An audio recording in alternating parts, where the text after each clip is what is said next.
Hi everyone, my name's Robert. I should actually probably stand over here so you can see the presentation. Welcome to my presentation, Rust on the front end.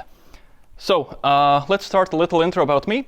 I am a Rust developer dominantly. I work in the Web3 and the blockchain industry. I have worked with many other different languages that are included both on the slide and that are also not included in the slide. But a very important thing about me is that I am not a front-end developer, so bear this in mind in the front-end focused DevClub meetup. I have worked on the front-end mostly in React, mostly in TypeScript. I have produced applications that are used out there, but CSS is not the thing that I enjoy, and TypeScript is not the thing that I want to write every day. Before we get to the juicy part about Rust on the front end, first we need to build some kind of initial base knowledge. And that will be about how JavaScript, more specifically the V8 engine, works. V8 engine is the one that's being shipped on Chrome, and that is inside like Node.js. That's kind of the default JavaScript runtime. The most important thing basically is that when you have a dynamic language, it needs to be optimized in some kind of way. How can it be optimized? Well, the V8 engine basically monitors, is this function called, let's say, with integers? If it is called with integers, it understands, oh, this is a very known pattern. This function is called many times with integers. It means we can optimize it further into like some kind of lower representation. And then basically, you have this idea where the engine looks at your code, how it's being executed. It tries to optimize. If it optimizes incorrectly and something crashes along the way, then it de-optimizes the code. So there's basically this flow, like optimizing, de-optimizing, optimizing, de-optimizing. So for JavaScript, although it is fast, especially in the V8 engine, it still needs a ramp-up time until it can achieve the expected performance. This is where WebAssembly comes into play. It is a standard available on almost all modern browsers. I would actually remove the almost. I think it's available on all modern browsers. And the idea basically is skipping all of the unnecessary steps. You have a file that has the extension .wasm. It's being streamed to your front end. And as it's being streamed into your front end, you can basically decode and compile it to your native machine code in the browser and to like run at the expected performance right on the get-go. So no need for this optimization, de-optimization. A little bit about WebAssembly. It is originally designed to be a language to be run natively on the web, although people are using it for, let's say, server applications. So maybe you guys have heard about the ability that you can like write server-side functions and deploy them on the cloud and scale them in WebAssembly and all that stuff. But about WebAssembly itself, it is low level, it is bytecode, it is assembly-like. What does that mean to your users? Like, because low-level bytecode, assembly-like, doesn't mean anything to them. To your users, it actually means that you can create awesome performant applications like Figma, for example. If you're a designer, you might actually know you open up figma.com, want to create something. If you open up the network tab, you will see a WebAssembly module being loaded up. And Figma, this like kind of visual part, is actually written in C++. And it's being used by and loved by designers across the world. Same applies to Google Earth. I have no idea where they use WebAssembly, but I know for a fact they do. I can inspect the assembly bytecode, but I have no idea what it does. But it's being used there. But you might say that you don't actually care about performance. Well, in that case, I want to remind you that the alternative is JavaScript. JavaScript has many different quirks. And for example, JSFuck is an implementation of JavaScript using just 6 characters. It's also an implementation of JavaScript using the language's 6 most powerful operators. It's a re-implementation of JavaScript. Well, JavaScript is pretty wild. And I hope this slide will also let you understand, like, JavaScript is broken in many ways. I have published packages to npm.js. And it's a disaster. Like, you have to worry about common.js, then there's like MJS files, then there's the standard UM.js. You kind of package everything together with rollup, where the extensions are written in JavaScript and not always typed, and it sometimes doesn't fork. Then when you want to actually start a new project, there's always discussion with the team. Oh, do I use Yarn? There's Yarn 1, Yarn 2, Yarn 3. Then there's PNPM that's coming into stage, but NPM is actually now as fast as Yarn. So which one do you actually take? No one knows. Types are fake. For example, you have an Nest.js application, Nest.js being like a really popular framework for backend development in the JavaScript world. You annotate, oh, this endpoint actually takes this function, this type over here. Well, if you don't know about the packages like class validators and you write this explicit serialization and checking of the incoming type, your application is pretty much invalid. If you don't use these things, you write the type over there, I can send any kind of JSON I want to your API call and it will execute and fail at runtime, so what's the point of TypeScript at that point? tsconfig, even though TypeScript is awesome, I really enjoy writing TypeScript, it still sucks when every project has a different tsconfig, even though it's the same language, it does not always behave the same. Prettier and ESLint configs, well, that's a complete disaster. Like, good luck synchronizing those. After you have synchronized those, then you probably have just these two files that you copy across all of your repos whenever you start a new greenfield project. And I hope that convinced you. And now we can think about how can we actually write WebAssembly. First off, you can write it in hex. Well, to be honest, if somebody gave me this option to like write WebAssembly in hex, I would probably go back to JavaScript. Well, you can write it in this other alternative syntax, which is called VAT, which is Lisp-like syntax, which is basically a representation of the hex that you saw in the previous slide. But no one does that. And what if you don't want to write all of that by hand, which obviously no one wants to do that? Let me remind you that WebAssembly is a compilation target. It means you have a higher level language and use WebAssembly as the compilation target, so you have some kind of other code that you compile to WebAssembly. For example, mscripten is a project that allows you to compile your existing projects written in C or C++ to WebAssembly. But this is year 2023, so let me pitch you Rust. By the way, guys, complete side note. Remember the saying, there are languages that people make fun of, and there are languages that people don't use. So if JavaScript and TypeScript is being roasted in C++, remember that saying, basically. So, OK, regarding Rust.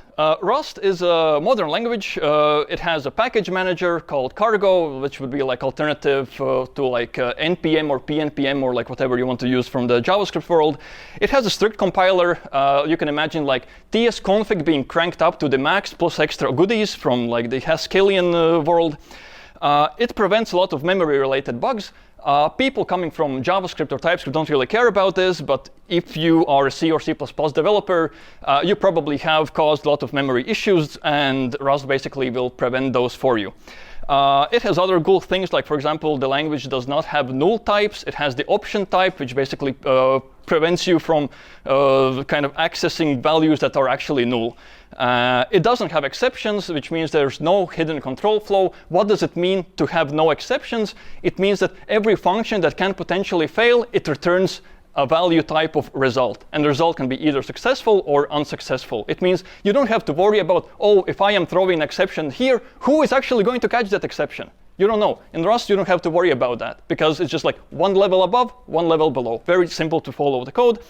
Rust doesn't have a garbage collector, which is nice, but that also means that it has amazing WebAssembly support. Why? Why not having a garbage collector actually allows you to have amazing WebAssembly support? Let's imagine a scenario when you have C#. You want to compile your C# code base to WebAssembly to run on the web. C# is a garbage collected language. So if you want to, for example, compile your C# code to WebAssembly, you actually need to ship the whole runtime, the garbage collector included. So at that point, when you ship this C# bundle to the browser, you actually have two garbage collectors. One would be the JavaScript garbage collector, and the other one running inside WebAssembly because you used C# for compiling it to WebAssembly. Rust can also be very readable. It's not always guaranteed. You can obviously write very ugly code that you can with any language. In Rust, maybe sometimes it's a bit easier, but it is not a reason for the language being unreadable. For example, just here's a super simple example of performing a network request, one in Rust and one in JavaScript, and I wouldn't say that there's an issue reading at least the first one on the top.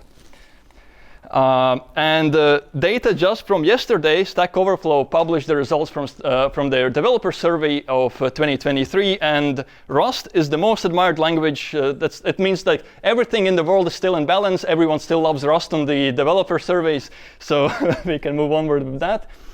But you might say that you don't really care about all of these benefits. Look at this slide. I think this is enough to convince you that the alternative JavaScript might maybe push you towards caring about these benefits. OK, demo time. If you have your computer, you can open up that link. If you're on your phone, don't bother scanning this QR code. So the initial demo I'm going to show is a very simple game I built 3 years ago when I was still in university. And it is a very simple asteroids clone. So you have this character moving around. You have asteroids flying around. You can shoot different things. For example, destroy the asteroids. And let's run into an asteroid. And you will see that the health bar, a heart will disappear. You see, one heart disappeared. This is just to demonstrate that the game is indeed working. There, I'm pushing the keyboard, the keys around. OK, let's close the demo. Now here comes the interesting part. It was actually a React application running WebAssembly inside of it. The QR code is in case you on your computer want to scan it and just play around yourself. Because I'm going to talk about code right now, it does not work on mobiles. Be aware of that. I'm not that good of a WebGL developer. So how does this actually work? You have your Rust code that you compile to WebAssembly. WebAssembly has a specified format where you can understand, oh, these are the entry points for my WebAssembly module, and based from that, you can generate the binding TypeScript code. The TypeScript code, when you ship it to the browser, it gets compiled to JavaScript, and then you also ship the WebAssembly itself. So at the end, on the browser, you have JavaScript interacting with the WebAssembly code. So how does this look in practice? In practice, I hope you can see the code, but does not matter what's in the middle of the code. What we care about is over here, hashtag WASM-JS. This basically says this part of the code, this signature, gets exposed in the WebAssembly module to the outer world. It means that based from that code, we are able to generate TypeScript bindings. And inside my React code base, I just import the necessary types, the necessary things that I need. And I can interact with it calling very simple functions or whatever else I would need. So it means that code sharing is super simple. Just write your Rust code, slap the WASM-JS on top of it, and ship it to the browser. Extremely simple. Over here, this is how I handled in the game the user inputs, because it's still the React app that is handling everything. It's just kind of passing in information to the client being representative of this WebAssembly module being instantiated. So this is, for an example, how the request animation frame looks like. If you have ever created some kind of JavaScript game, then you probably have run into this request animation frame. It's a thing that allows you to offload intensive computations away from the UI blocking thread on the browser to run, for example, some kind of game logic. So over here we have we're offloading this thing into the kind of the browser's kind of game thread, let's call it like that. And then it's just like calling the client.update about the latency since the last things that have been done. As you can see, very simple to do that. Well, the code might not be very simple because it's still a game written from scratch in WebGL and Rust that tries to simulate an asteroids game, but it's still a proof of concept that shows you can easily interact from a WebAssembly module with JavaScript. And this is just to show how the code base looks like. If you want to, you can access this game, and the code is available on GitHub as well. For example, there are also game frameworks like Bevy in Rust, which allow you to write games in Rust completely, ship it to the browser. It also makes sure to instantiate all the WebGL and other things, and it just handles the game logic for you. Super simple, for example, this thing, babyengine.org examples, and all of the examples are running in the browser, compiled to WebAssembly. OK, so we just looked at how to write stuff for the front end using Rust. Let's think about how can we write the front end using Rust. Saw the difference? I'm emphasizing, can I replace React with Rust?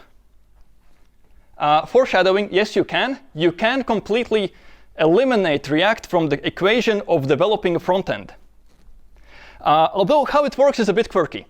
So let's look at how the DOM interaction happens in the browser from WebAssembly. You have to keep in mind, WebAssembly is completely isolated. It does not have any API access. It does not have sockets. It does not have DOM API. It's dumb. It doesn't know anything. The only way how WebAssembly can actually do something, if you either call the functions explicitly or you register some kind of callbacks. And then like inside the logic, it can like call these callbacks as necessary. And the way how WebAssembly interacts with the browser's DOM is that it actually calls JavaScript, and then JavaScript updates the DOM because the browser's APIs are available in JavaScript. They're not exposed in another language. So what does this mean for performance? You might have seen this website if you any way or shape or form follow kind of the browser performance wars. Super hard to read. And that's because there's like a ton of frameworks on this website where you can basically select almost any framework imaginable that's like used for writing front ends and see how it performs against other frameworks in many different operations like inserting data, removing data, etc., etc. This is a hand-selected thing, just kind of frameworks that I have heard about and used. But the important part over here is, by the way, this part does not match this part.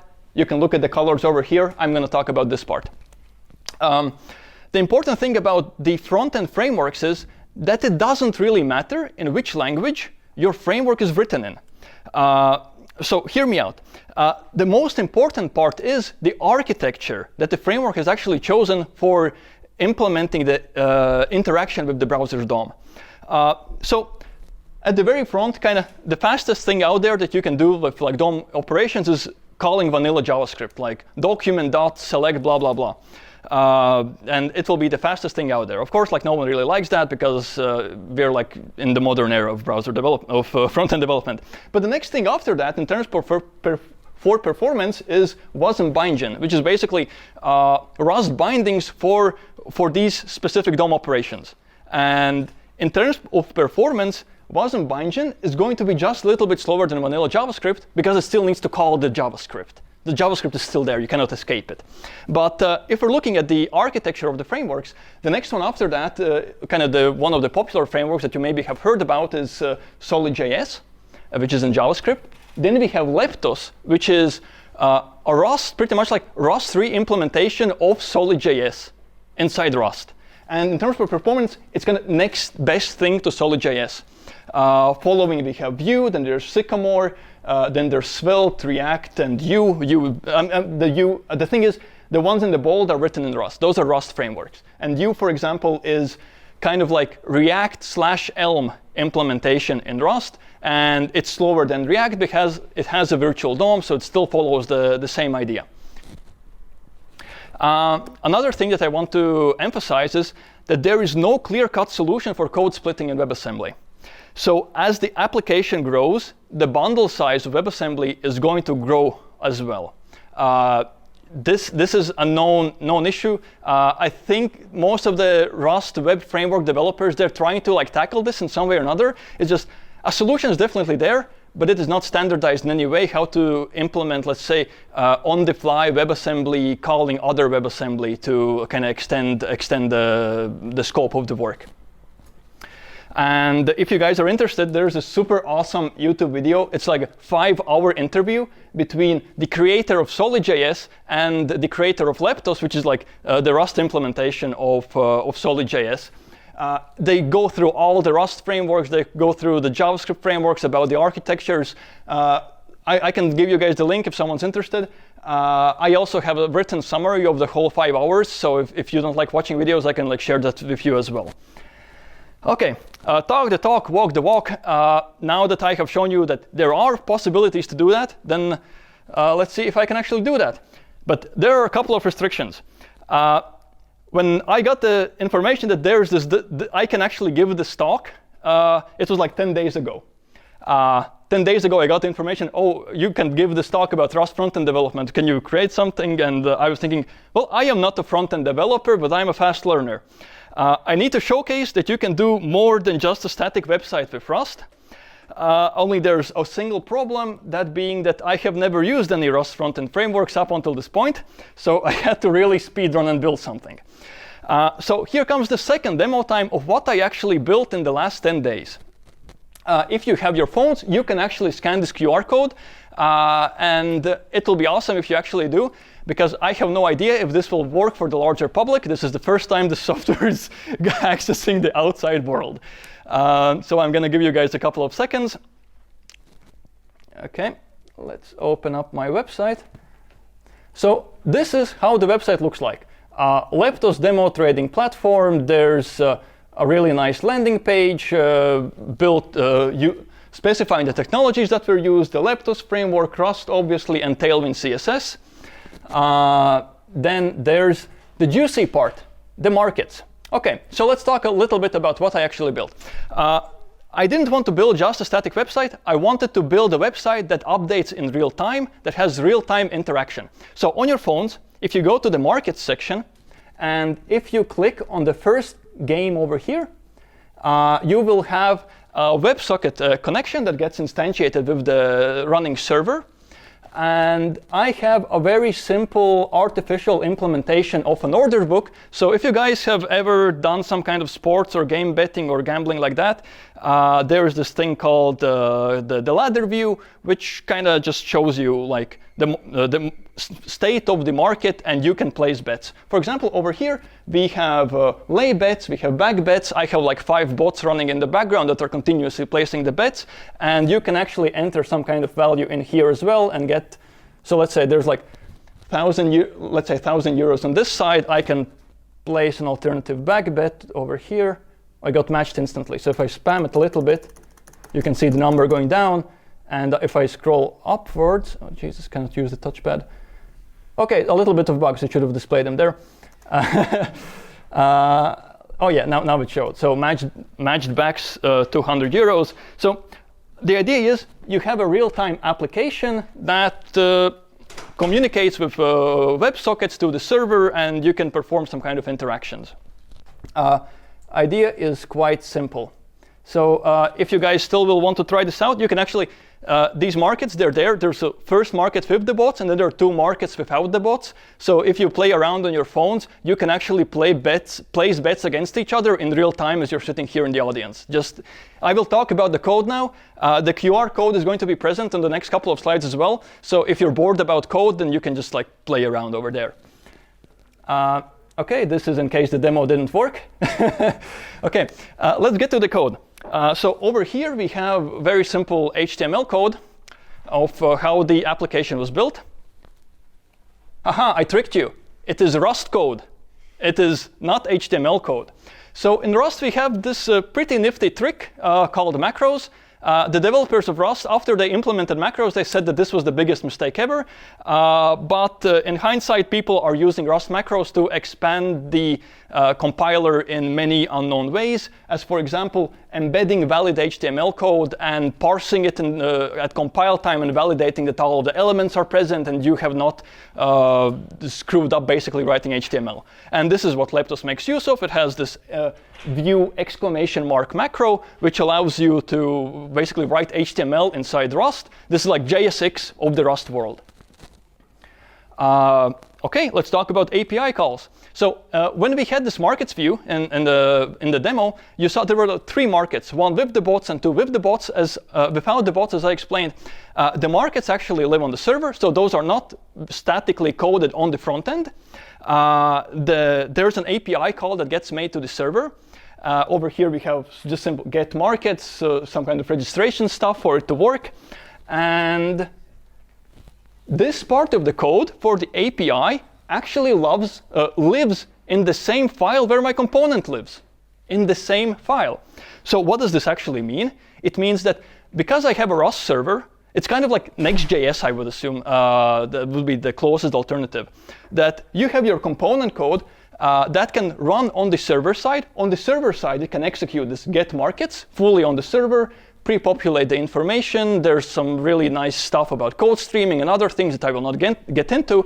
But as well, it follows the idea of hydrating your front end. So let's say if you start on the landing page and then go to the markets, your front end will actually perform an API call calling this get markets. And it's just wired up. It just works. And about state management, I'm not sure if any of you have developed anything in Solid.js. I have not either, but people claim that Solid.js is very similar to React, just more performant, and it has this idea of signals, and that's pretty much how state gets handled in Leptos as well. You create some kind of signals where you register some kind of information that you can later access inside your views. Okay, let's talk about WebSockets. There were a lot of open questions about how to handle persistent state. Are there re-renders happening in Leptos? What libraries to use? Are there any examples out there? There are not. This is the first one. How to handle incoming data. So I had all of these questions. Obviously, the first thing that I do is I try to create something. It fails miserably. I go to Leptos Discord and I ask, hey guys, how do I do this? I have no idea. And I actually get the answer from the creator of Leptos saying, well, you can try this thing. And then I'm like, this thing doesn't really work. And he's like, well, I don't like that thing either anymore. And then then some other people come jumping into the discussion and they're like kind of thinking, oh yeah, but you can actually handle WebSockets like that. No, what I am getting at is Leptos is such a new framework that if you want to build something, you're probably going to be the first one to do something if you're trying to do something a bit more advanced than just a static HTML website. Anyway, the guys on the Leptos Discord are amazing. I don't know, the creator, this guy, GBJ, don't remember his full name. He's amazing. He's super supportive, answers to every question in 20 minutes. I don't even know if he sleeps, but he's just online there all the time, answering every single question. Absolutely amazing experience.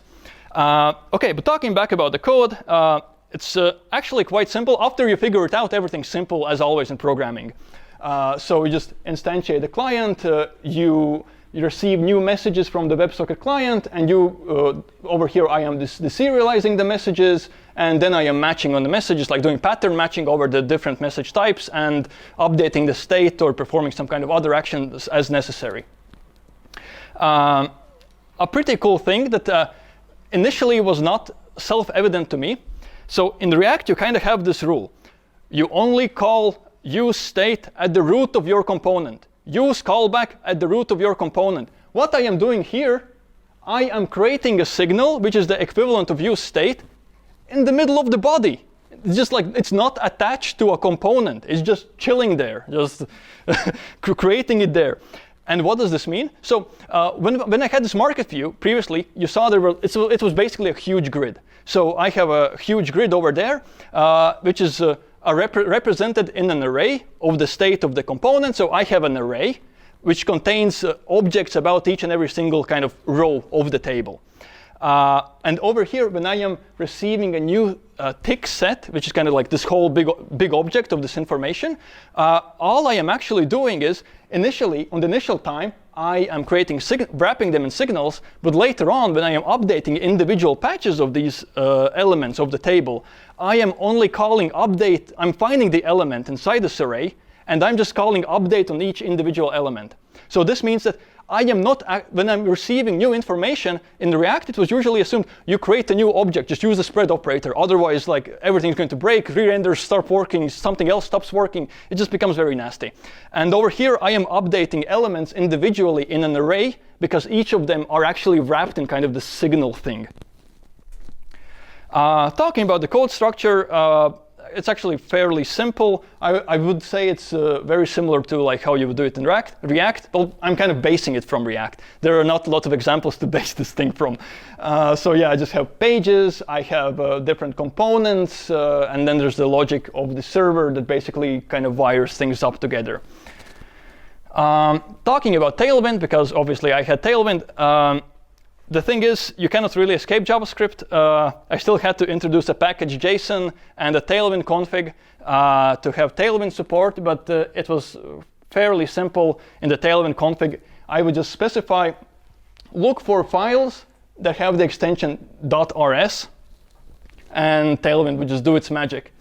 By running this command, pnpm tailwind, I have an input file, and then I specify the output file. And at the very root of all my components, I have this default layout where I'm referencing the front-end CSS, and Tailwind just works. Talking about live reloading, so we are not savages. In Rust world, we have live reloading. It might be slower than JavaScript or TypeScript or Python. It's there. But the thing is, I wouldn't say it's kind of the best experience, depending on how performant your computer is. So if you have like Apple Silicon computers, they're obviously much faster than like x86 computers, and especially in Rust compilation.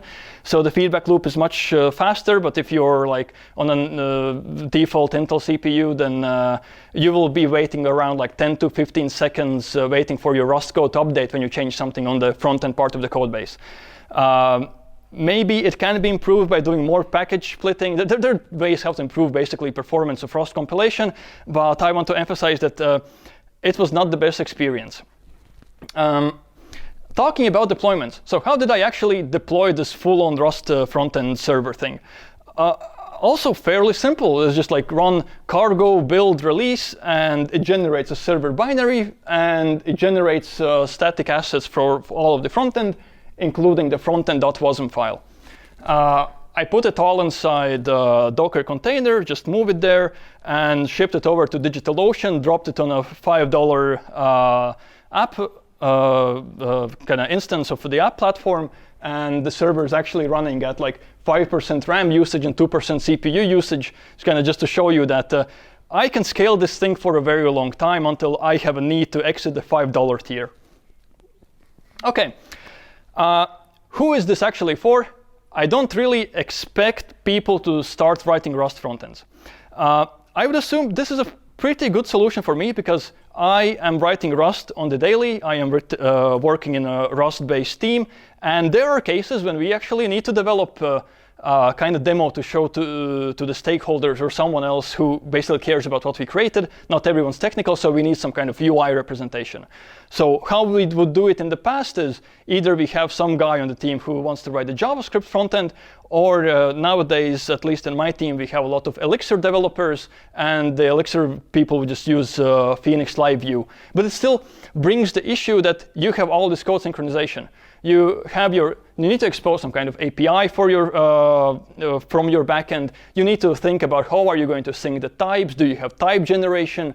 Do you try to write some proto files and generate clients and servers? There's basically a lot of things that get solved when you have everything in the same stack. And JavaScript people actually figured this out a long time ago. That's why Node.js became a thing and people started writing JavaScript on the backend and on the front end. And this is just a way to show you that in Rust, you can do the same thing now. Also, a little pitch from my side. So if you guys enjoy this talk in general, if you like the idea of trying things that are quite unorthodox, if you want to build new things, if you're passionate about code, about development, maybe about entrepreneurship, then me and my friends, we are running currently a Discord community where we try to kind of focus all of these developers who are passionate about their craft into the Provencraft Discord server, currently Discord, and basically have a good time together. If you're interested about that, then feel free to reach out to me at roberts@provencraft.com or reach me out on Telegram. You can scan the QR code to get my Telegram handle immediately. And this is the end of my presentation. So thank you all for kind of listening, and I'm free to answer your questions if you have any.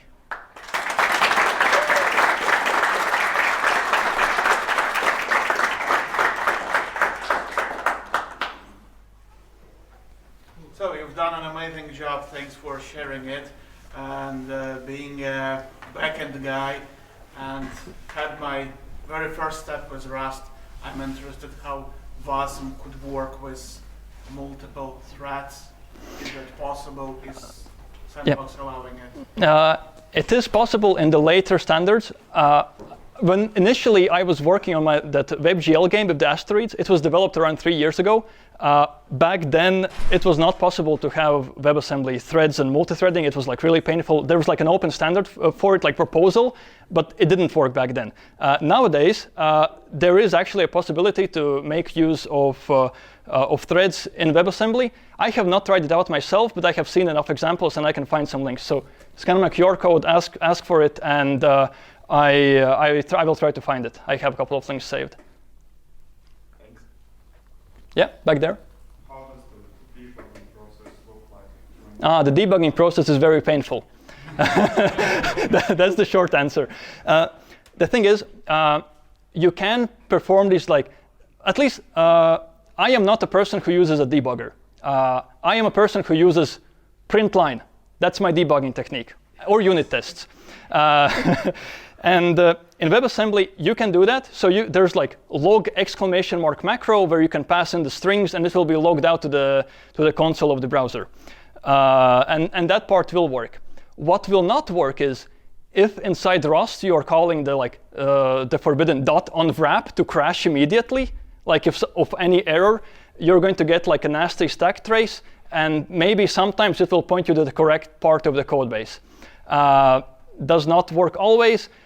Well, at least coming from my experience, it's easier to debug frontends in JavaScript than it is to debug frontends in Rust.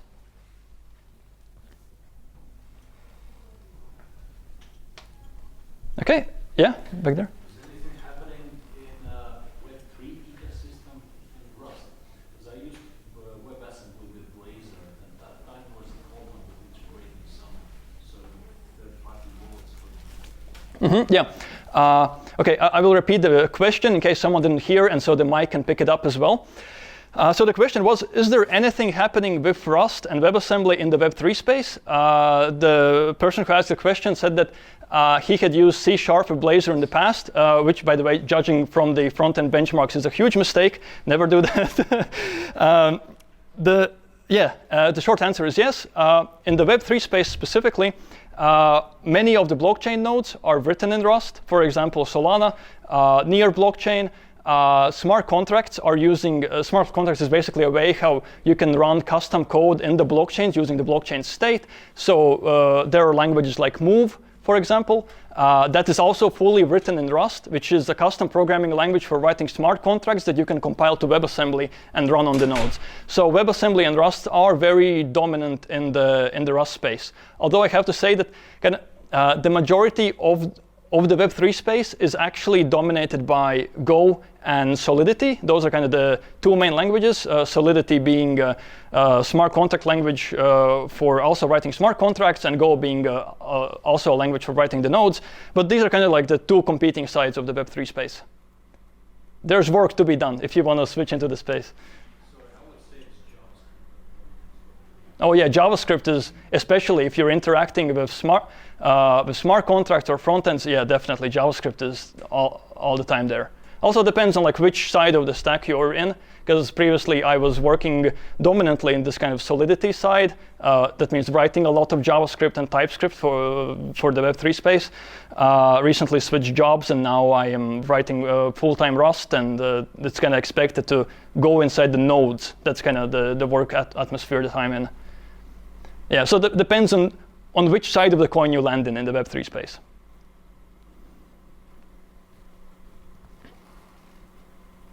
Okay, thank you guys for all the questions, and yeah, I'll give the stage to someone else. No. Oh. You have to give me a hand. I have to give your hand. Okay. Okay.